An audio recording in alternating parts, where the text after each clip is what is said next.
औज़ुबिल्लाहि मिनश्शैतानिर्रजीम बिस्मिल्लाहिर्रहमानिर्रहीम रब्बि इश्रह ली सदरी व यस्सिर ली अमरी वहलुल उक़दतम मिन लिसानी यफ़क़हू क़ौली सदक़ल्लाहुल अज़ीम। अल्लाहुम्मा सल्लि अला मुहम्मदिन व अला आलि मुहम्मदिन व बारिक वसल्लम। अस्सलामु अलैकुम नाज़रीन, शहज़ाद शौकत प्रोग्राम सनत व मईशत के साथ 70-72 साल हो गए हमें पाकिस्तान को मार्ज़ वजूद में आए हुए, लेकिन आज भी हम उन्हीं कवानीन के तहत सांस ले रहे हैं, या वही कवानीन है या नए कवानीन है, लेकिन उसी पैटर्न पे जो कवानीन बन रहे हैं उनके अंदर हम आज सांस ले रहे हैं। वो कवानीन जो बनाए गए थे कि हिंदुस्तान में बड़े सगीर में जितने लोग हैं सबको ग़ुलाम बना के रखना है। वो कवानीन जिसमें कि लोग ग़ुलामी की ज़िंदगी गुजारें। वो कवानीन जिसमें कोई उस लॉ को माने तो भी ग़ुलाम हो, जो ना माने तो वो भी ग़ुलाम हो। हम आज उन्हीं किस्म के कवानीन में ज़िंदगी गुजार रहे हैं। आज जितने कवानीन हैं या तो वो इनकम्प्लीट हैं, जिस के तहत हम मैसेज पूरा कंप्लीट अंडरस्टैंड ही नहीं कर पाते। अगर वो कंप्लीट अंडरस्टैंडिंग नहीं दे रहे तो हम उस पर जब अमल कर रहे होंगे तो वो कंप्लीट बेनिफिट नहीं लाता। हमारे पिछले प्रोग्रामों में जो हमने मशावरती अमल शुरू किया नाज़रीन, उसमें हमारा सबसे पहला पॉइंट ये है कि वो तमाम कवानीन जो इनकम्प्लीट हैं, जब हम उन पे अमल करेंगे तो उस अमल के दरमियान जो कुछ भी उसका रिजल्ट होगा वो एडवर्स या नेगेटिव या घाटे वाला होगा।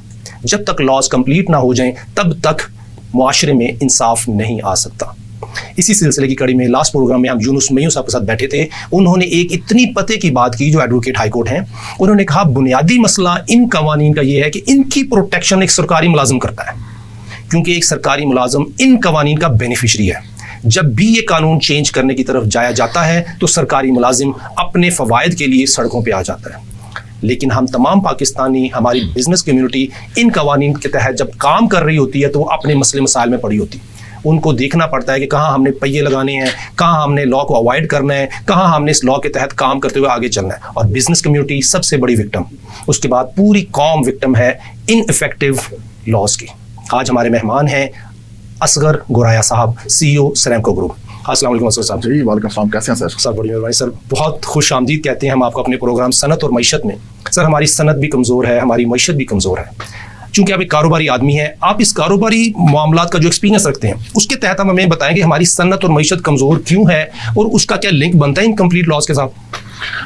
शुक्र साहब, बहुत शुक्रिया। सबसे पहले तो मैं ना तहे दिल से मशकूर हूँ जनाब के स्पेशल TV चैनल का और आपका। और मैं अक्सर सोचता था कि यार हमारे मीडिया पे सियासत डिस्कस होती है, मुख्तलिफ दूसरे टॉपिक्स डिस्कस होते हैं, और कभी भी जो कि इस मुल्क के बाशिंदे जो टैक्स पे करते हैं जिससे ये सारा मशीनरी चल रही है, उसमें कभी किसी ने बात ही नहीं की।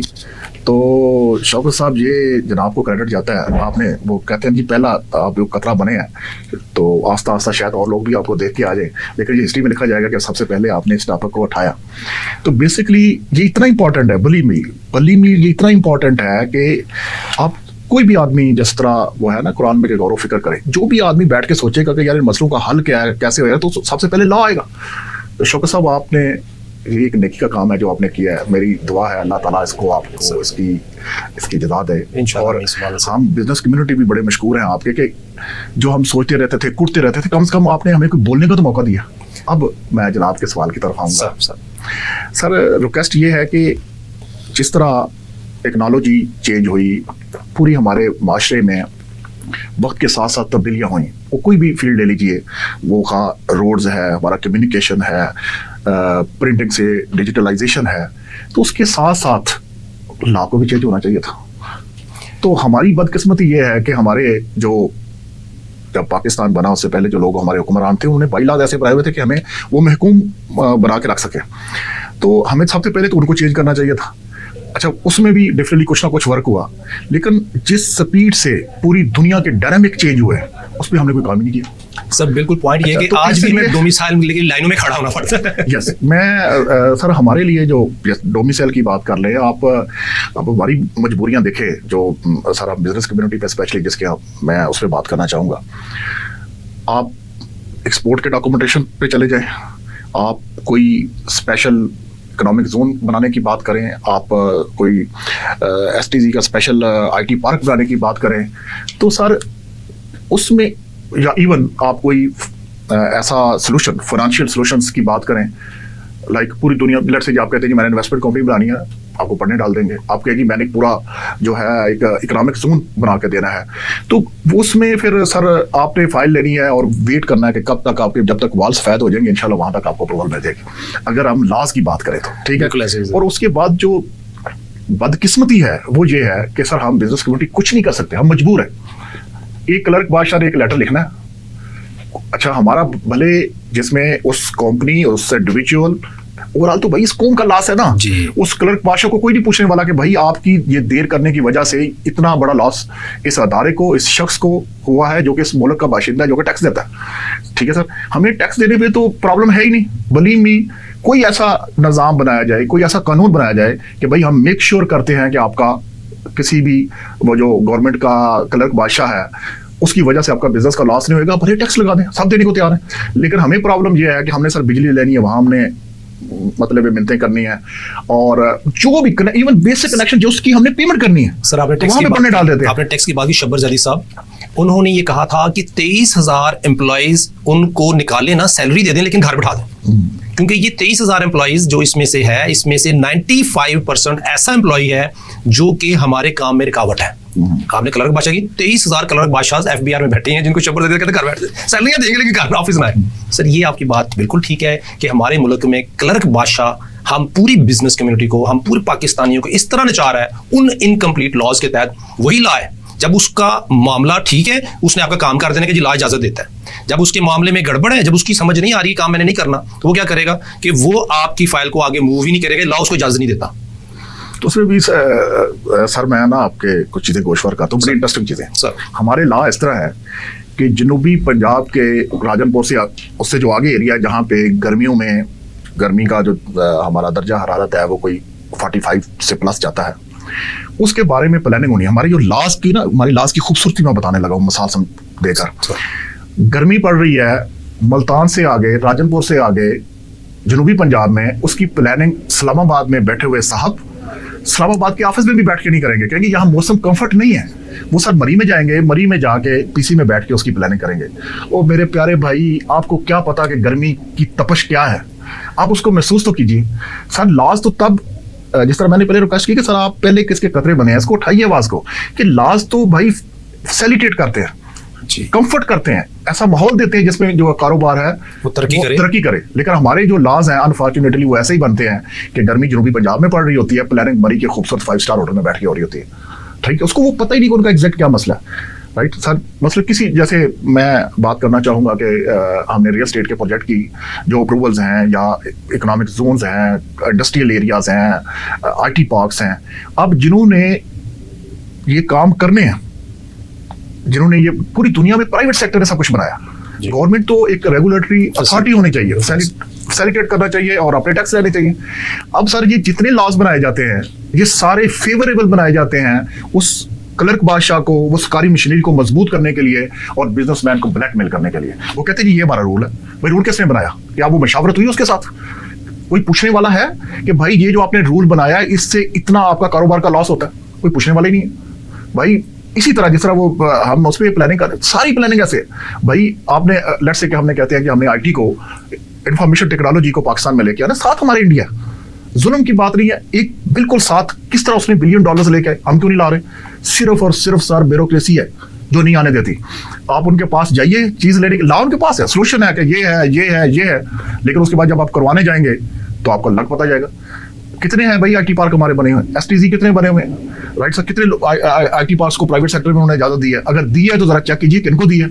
सिर्फ उन्हीं को दी है जो एक खास तबका है, उनके लिए रूल है, दूसरे आम आदमी के लिए रूल है ही नहीं। और जो रूल इतना कॉम्प्लिकेटेड बना दिया गया कि उसकी रिक्वायरमेंट पूरे करते करते बस। सो बायस्ड कैपेबल लीडरशिप या इनकैपेबल लीडरशिप, दोनों में कोई फर्क नहीं। जो आपकी गुफ्तगू का इसका क्रक्स ये है कि लीडरशिप अगर SRO अपने ही जानने वाले के हक में दे देगी तो उसका बिजनेस क्यों हो गया। एक SRO दे दिया, उस SRO के तहत गवर्नमेंट ऑफ पाकिस्तान ने लॉ कर दिया कि पीपल ऑफ पाकिस्तान ने इस लॉ के तहत फलाने इंस्टीट्यूशन को, फलाने बिजनेस ग्रुप को ये पेमेंट करनी है, चाहे वो गैस सेक्टर है, एनर्जी सेक्टर है, टेलीकॉम सेक्टर है, उसमें चाहे इंपोर्ट सेक्टर में स्टील सेक्टर है, डिफरेंट सेक्टर घी है, जिसमें एक स्पेशल SRO है जिसमें एक ग्रुप के लिए तो ड्यूटी फ्री है, जो दूसरा वो ड्यूटी दे रहा है। और जो लीडर, जो ब्यूरोक्रेट उस लॉ को डेवलप करते हैं वो बायस्ड हो जाते हैं, अगर उनको सेंस है, नहीं तो वो एसी के कमरे में बैठ के राजौनपुर की गर्मी को मैनेज करने की कोशिश करते हैं। सर आपने नब्ज़ बिल्कुल सही पकड़ी कि इनकैपेबल लीडरशिप ने इस मुल्क में कंप्लीट लॉज नहीं बनाए। अगर वो कंप्लीट लॉ बनाते तो आज पाकिस्तान तरक्की याफ्ता पाकिस्तान होता। अगर वो इस बिज़नेस को, गवर्नमेंट की ड्यूटी है रेगुलेट करना रेगुलेटरी अथॉरिटी के तौर पे, हाँ उसके तहत गवर्नमेंट स्टेट ओन एंटरप्राइजेज बना सकती है, जिस तरह इंडिया ने किया, चाइना ने किया, कि हज़ारों स्टेट ओन एंटरप्राइजेज हैं टू रेगुलेट इकोनॉमी, ताकि उसमें उस इकोनॉमी में जब कारोबारी लोग घुसेंगे तो रेगुलेट सेक्टर होगा, काम करना आसान हो जाएगा, प्रॉफिट कमाना आसान हो जाएगा। मुझे आपसे ये बताएं कि इस करंट सिस्टम में क्या प्रॉफिट कमाना उन रिस्क के साथ जो इन्हीं लॉज ने हमारे लिए क्रिएट किए हैं। मसला मैं मिसाल देता हूँ, जब ये स्टेट बैंक ने पेमेंट्स रोक दी, हज़ारों कंटेनर पाकिस्तानियों का ये पोर्ट पे पड़ा हुआ है, लेकिन हम उसकी पेमेंट नहीं कर रहे। उसको क्लियर करने के लिए हमारा जो सिस्टम है स्टेट बैंक का वो इजाज़त नहीं दे रहा कि हम क्लियर कर ले। हमने अरबों डॉलर डैमेजेस पे किए, लेकिन हमें इजाज़त नहीं दी कि कंटेनर क्लियर करने की। इसी तरह एक्सपोर्ट में प्रॉब्लम है। एक क्लर्क बादशाह हमारे एक्सपोर्ट के अंदर ऐसी हडल क्रिएट करता है तो लॉस किसका? हम पाकिस्तानियों का, हम पाकिस्तान का, हम कारोबारी लोगों का। मुझे सर ये बताइए कि क्या पाकिस्तान में प्रॉफिट कमाना आसान नहीं? सर पाकिस्तान में प्रॉफिट कमाना सिर्फ तब आसान हो सकता है जब आप इस सिस्टम के साथ मिलकर काम करते हैं। जिस तरह मलिक रियाज ने कहा था कि हम हर फाइल को पहिया लगा देते हैं। अल्लाह अकबर। अदरवाइज आप जिस तरह का लॉ को उन्होंने इस तरह से बनाया है, किसी चीज़ को पकड़ लें तो वो सर आपको पढ़ने डाल देंगे। जिस तरह ये भी सर आपने बात की कि इतने कंटेनर्स फंसे, जो लॉस हुआ किन का हुआ? वो पाकिस्तानी बिजनेस कम्युनिटी, बहुत सारे इंपोर्टर और भाई हमारे जो है ना वो बिल्कुल मतलब उनकी जो कैपिटल था, जो रास थी, वही खत्म हो गई। इसके साथ साथ क्या लॉस हुआ? इसके साथ साथ ये लॉस हुआ कि जैसे चाइना ने कहा जी आप 100% पैसे भेजेंगे तो हम आपको चीज़ भेजेंगे, ठीक है जी, वो क्रेडिट देने के लिए तैयार नहीं है। तो हमारे पाकिस्तान की कितनी जो है वो रेप्यूट खराब हुई।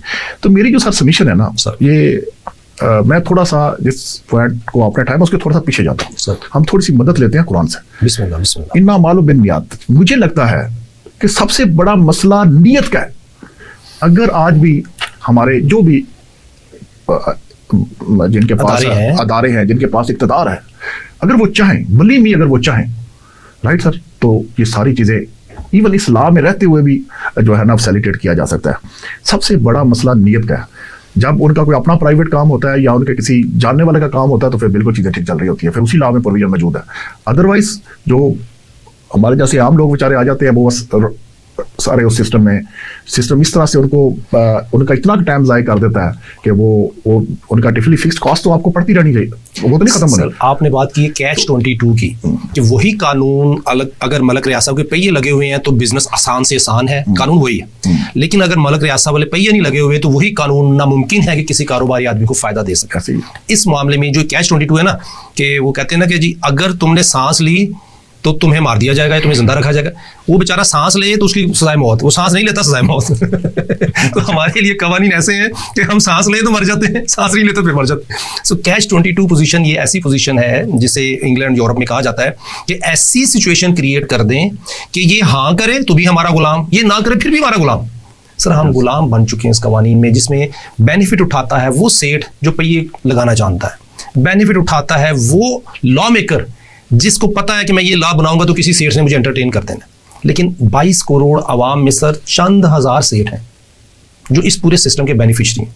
अगर आप उस सिस्टम के साथ लिंक होगे तो आपको थोड़ा बहुत बेनिफिट मिल जाएगा।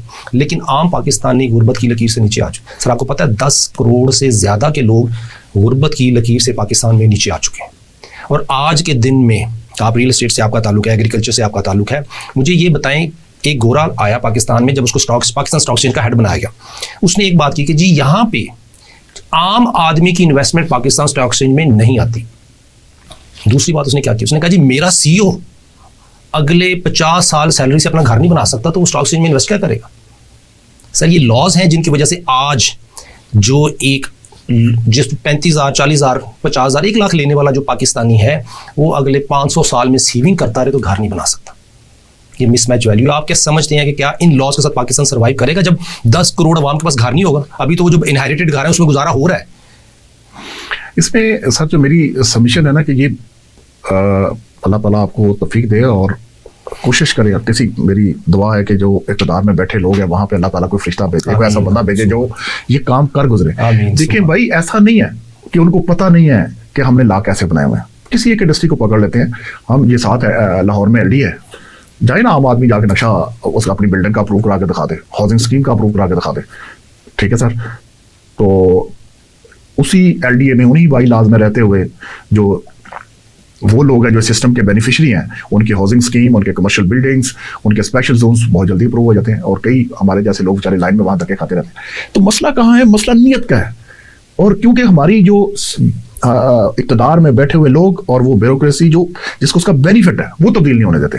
भाई 10 करोड़ की जगह पे 15 करोड़ हो जाए, उनके तो रोज पैसे बन रहे हैं या नहीं बन रहे? सर आप तो उनका रिजल्ट रोटी खोने के चक्कर में, ऐसा नहीं है कि उनको आप उनसे जाके डिस्कशन करें, उनको पता नहीं है, उनको बिल्कुल मालूम है, वो करना नहीं चाहते। इन्नमल आमालु बिन्नियात, इन्नमल आमालु बिन्नियात, अमल का दारोमदार नीयत पे है। असगर गोराया साहब ने फरमा दिया कि हमारे इक़्तिदार आला में लोग नीयत ही नहीं रखते कि सीधा काम करें, क्योंकि वो सिस्टम के बेनिफिशरी हैं। उन्हीं लोगों से मेरी इस्तदा है और अल्लाह से दुआ है कि जब पूरा पाकिस्तान कमाएगा तो उसमें आपके बच्चे भी शामिल होंगे। आप जितना मर्जी इकट्ठा कर लें, बेनिफिशरी इस सिस्टम के बनते हुए उसमें बरकत नहीं है। जब तक आम पाकिस्तानी खुशहाल नहीं होगा, आप भी पाकिस्तानी आप खुशहाल नहीं होंगे। नाज़रीन, मिलते हैं एक ब्रेक के बाद। वेलकम बैक नाजरीन, शहजाद शौकत प्रोग्राम सनत व मईशत के साथ। हमारे साथ आज हमारे मेहमान हैं असगर गोराया साहब, CEO सरेमको ग्रुप। उन्होंने बात की कि नीयत है हमारे इक़्तिदार आला में बैठे हुए दोस्तों की कि वो ही काम नहीं करना चाहते। प्रॉब्लम हमने डिस्कस की, इस्लाम हमें मुआशी इंसाफ देता है, इस्लाम हमें सोसाइटी में इंसाफ प्रोवाइड करता है, इस्लाम रहम दिली का सबक देता है, इस्लाम मुआफ़ी का सबक देता है, लेकिन उसके साथ साथ इस्लाम ने ऐसी सज़ाएँ सेलेक्ट की हैं, मुंतखब की हैं, ऐसी डायरेक्शन दी हैं जिसके तहत क्राइम हो ही ना माशरे में। तमाम कवानीन जितने इस्लाम में वो ये कहते हैं कि माशरे में क्राइम होना ही नहीं चाहिए, ताकि रहमदिली, मुआफ़ी, मुआशी इंसाफ और हर तरह का इंसाफ हो। हमारे साथ असगर गोराया साहब मौजूद हैं, हम उनसे बात करते हैं। सर, हमें ये बताएं कि हमारे ये इनकम्प्लीट लॉज ने तो डिसेप्शन क्रिएट की हुई है, दजाली सिस्टम बन चुका है, धोखा है ना। क्या कुछ रहे हैं, कर कुछ रहे हैं। लॉ कुछ कह रहा है कि जब हम इंसाफ देंगे हो ना इंसाफ़ी रही है, कह रहे हैं कि जब हम अमन लाएंगे, अमन आ नहीं रहा। कह रहे हैं हम बिजनेस को प्रमोट करेंगे, प्रमोट नहीं हो रहा। कह रहे हैं हम टैक्सेस बढ़ाएंगे, या टैक्स कब बढ़ेंगे? जब मैं पाकिस्तानी हूँ, मेरी इनकम बढ़ेगी तो टैक्स बढ़ेगा। अगर मेरी इनकम डिस्ट्रॉय कर दें डॉलर टर्म में, मेरी इक्विटी खत्म कर दें डॉलर टर्म में, तो मैं कैसे टैक्स दे सकूँ? सर, आप इस कारोबारी आदमी पाकिस्तान के माशाल्लाह, आप हमें बताएं कि क्या इसका कोई सोल्यूशन है? इसमें शौक साहब, मेरी जो सबमिशन है ना, सबसे पहले तो ये नियत करें कि हमने ये काम करना है। ये काम मुश्किल है ही नहीं। हम किसी एक इंडस्ट्री को पकड़ते हैं, मैं आपके साथ शेयर करता हूँ। सर, हम एक ज़रूरी मुल्क है, एग्री, ठीक है जी।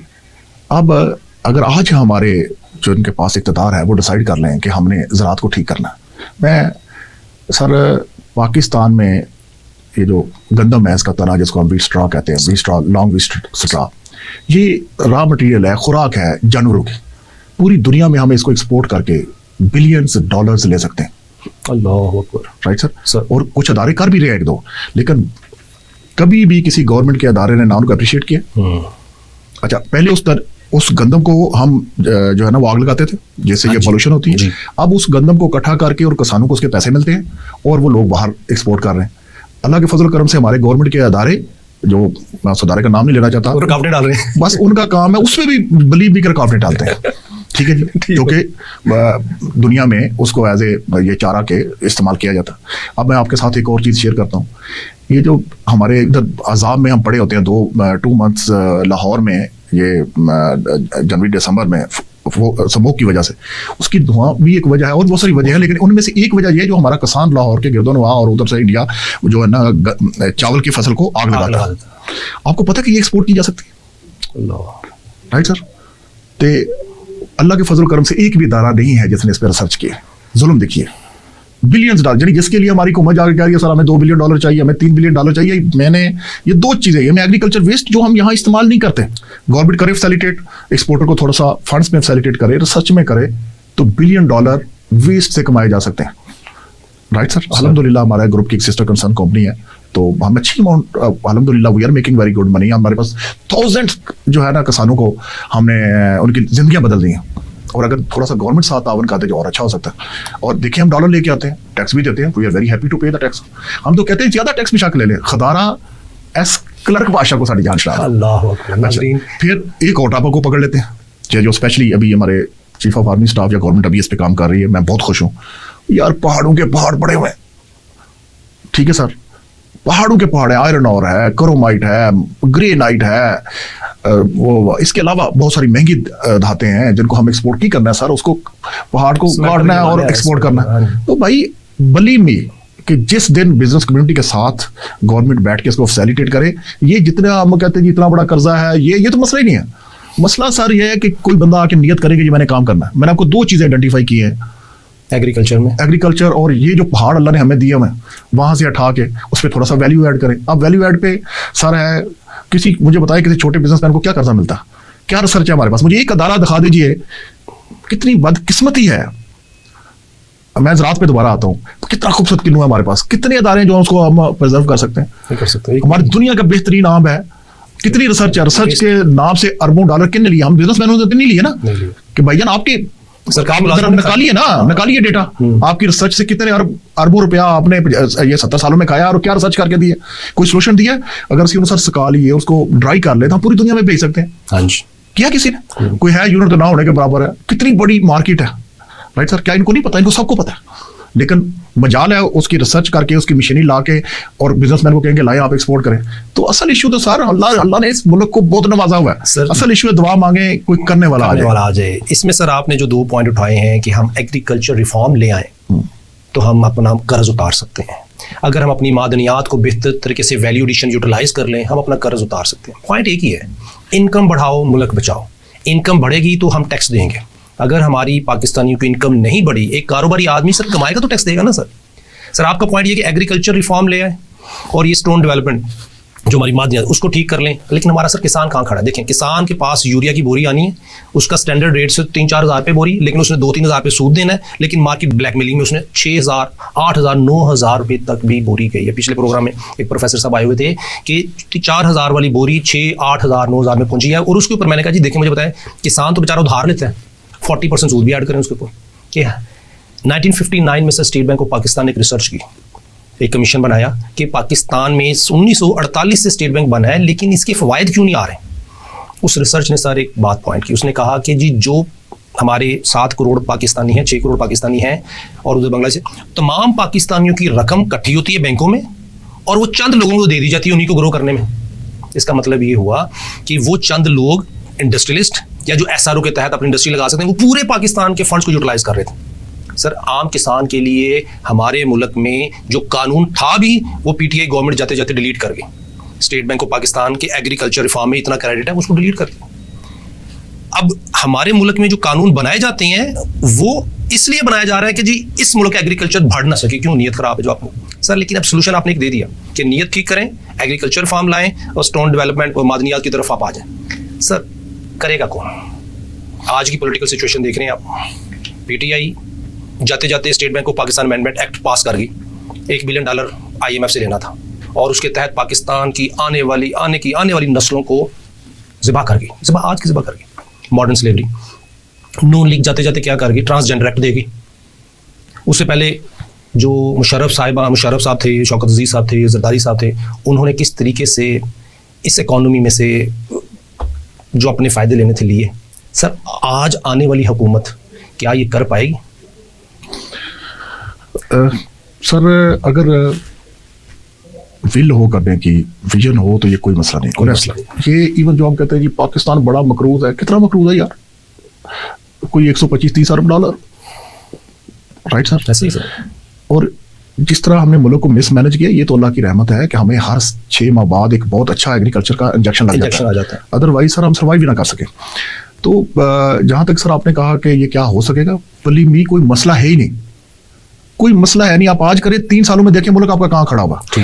अच्छा किसी एक चीज़ को पकड़ लेते हैं सर। गवर्नमेंट के लिए क्या मसला है कि जैसे ये अभी आपने सर पॉइंट आउट की, भाई वो फिक्स प्राइसेस करे उसकी, जो किसान को हमने खाद देनी है, और वो जो ये जो बड़े माफियाज हैं जिन्होंने बहुत ज़्यादा पैसा बना रहे हैं, ये जो स्प्रेज वगैरह वाले हैं, उनके साथ चीज़ों को, पेस्टिसाइड्स वगैरह के साथ चीज़ें फिक्स करें। इसी तरह उसकी जो पैदावार है, जैसे गंदम है, चावल है, उस पर कंट्रोल रखें। जैसे नीचे से आपने असगर गुराया साहब आज हमारे साथ रहे, उन्होंने कहा नीयत ठीक हो, विल ठीक हो, आने वाली हुकूमत काम कर जाएगी इस मुल्क के लिए। हम आपसे इजाज़त चाहते हैं। आज के हमारे प्रोग्राम का वक्त खत्म हुआ। हम बहुत शुक्रगुजार हैं असगर गुराया साहब आपकी, आपने हमें ज्वाइन किया। इंशाल्लाह हमें उम्मीद होगी आप आइंदा भी हमें ज्वाइन करें। इंशाल्लाह जी, इंशाल्लाह। अस्सलाम वालेकुम व रहमतुल्लाह।